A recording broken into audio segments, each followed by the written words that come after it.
Welcome to Telugu info desk. ఈ వీడియోలో Telangana ration cards గురించి మాట్లాడుకుందాం.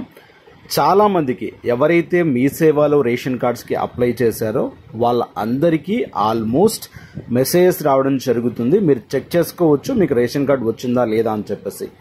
లేదా ఎలా చెక్ చేసుకుంటారో ఈ వీడియోలో తెలుసుకుందాం. అలాగే ఎవరు అర్హులు ఎవరు అనర్హులు ఏం జరుగుతుంది ప్రాసెస్ అనేది ఇప్పుడు క్లియర్గా తెలుసుకుందాం. ఫస్ట్, మీరు ఒకవేళ కొత్త రేషన్ కార్డుకి అప్లై చేసి ఉంటే మీ దగ్గర మీ సేవ స్లిప్ ఉన్నట్లయితే దాని మీద అప్లికేషన్ నెంబర్ అని చెప్పేసి రాసి ఉంటుంది. దాని ద్వారా మీరు ఇక్కడ క్లియర్గా చెక్ చేసుకోవచ్చు. దానికోసం మీరు గూగుల్లోకి వెళ్ళి సెర్చ్ బార్లో జస్ట్ FSC సెర్చ్ అని చెప్పి ట్యాప్ చేయండి. ట్యాప్ చేసిన వెంటనే ఇక్కడ ఫస్ట్ సైట్ మీకు కనిపిస్తుంది FSC సెర్చ్ అని చెప్పేసి. దీన్ని క్లిక్ చేయండి. దీన్ని క్లిక్ చేసిన వెంటనే ఇక్కడ చూడండి FSC రిజిస్ట్రేషన్ నెంబర్ అని చెప్పి చూపిస్తుంది, రేషన్ కార్డ్ నెంబర్ అని చెప్పి చూపిస్తుంది, ఓల్డ్ రేషన్ కార్డ్ నెంబర్ అని చెప్పి చూపిస్తుంది. ఇలా డిఫరెంట్ ప్యాటర్న్స్ అనేవి మీకు ఇక్కడ చూపిస్తూ ఉంటాయి. మనకు కావాల్సింది ఏంటి అంటే కొంతమంది అంటే రేషన్ కార్డులో పేర్లను జత చేయడం జరిగింది, కొంతమంది రేషన్ కార్డు నుంచి పేర్లను తొలగించడం జరిగింది, కొంతమంది కొత్త రేషన్ కార్డులను అప్లై చేయడం జరిగింది.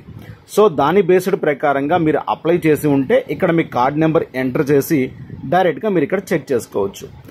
లేదా మీరు మీ సేవలో కొత్త రేషన్ కార్డుకి అప్లై చేసి ఉన్నా లేదా పేర్లు యాడ్ చేసినా పేర్లు తీసేసినా ఇక్కడ మీ సేవ అప్లికేషన్ నెంబర్ ద్వారా కూడా చెక్ చేసుకోవచ్చు. దానికోసం ఇక్కడ పైన కనిపించే హోమ్ బటన్ ట్యాప్ చేయండి.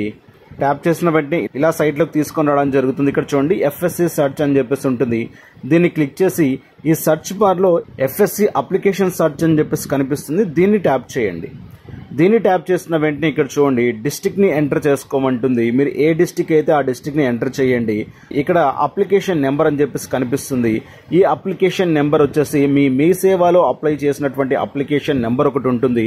అప్లికేషన్ నెంబర్ ఇక్కడ ఇచ్చి సెర్చ్ బటన్ ని ట్యాప్ చేయండి. ఇలా ట్యాప్ చేసిన వెంటనే మీకు ఒక రిజల్ట్ రావడం జరుగుతుంది.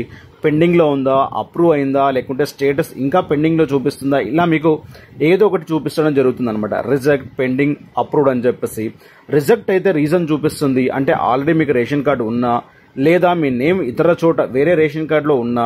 సో ఇలా మీకు ఏంటిదంటే రిజెక్ట్ చేయడం జరుగుతుంది. పెండింగ్ ఉంటే ఏంటి అంటే ఇంకా ప్రాసెస్లో ఉన్నట్టుగా.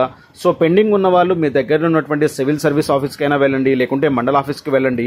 అక్కడ మీ స్టేటస్ అప్లికేషన్ నెంబర్ ఇచ్చి స్టేటస్ ఏంటి, ఎందుకు ఇంకా పెండింగ్లో ఉంది అనే ఇన్ఫర్మేషన్ని మీరు ఈజీగా తెలుసుకోవచ్చు. ఇక్కడ కేవలం ఎవరైతే మీ సేవలో అప్లై చేసుకున్నారో వాళ్ళకు మాత్రమే రేషన్ కార్డ్స్ ప్రొవైడ్ చేయడం జరుగుతుంది అండ్ మార్పులు చేయడం జరుగుతుంది. ఎవరైతే గ్రామ సభలో ప్రజాపాలనలో అప్లికేషన్స్ ఇచ్చారో వాళ్ళ గురించి ఇంకా ఎటువంటి ఇన్ఫర్మేషన్ అనేది రావడం లేదు.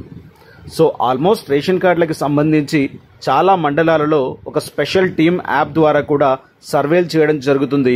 ఆ సర్వే కంప్లీట్ అయిపోయిన తర్వాత ప్రతి ఒక్కరికి అర్హులైన ప్రతి ఒక్కరికి రేషన్ కార్డు వచ్చే అవకాశం కనిపిస్తుంది. ఇక మీరు మీ రేషన్ కార్డు వచ్చిందా లేదా, మీ స్టేటస్ ఎలా ఉంది అనేది ఈ విధంగా తెలుసుకోవచ్చు. వీడియో నచ్చినట్టయితే లైక్ చేయండి, షేర్ చేయండి. తెలుగు ఇన్ఫో డెస్క్ ఛానల్కి సబ్స్క్రైబ్ చేసుకోండి.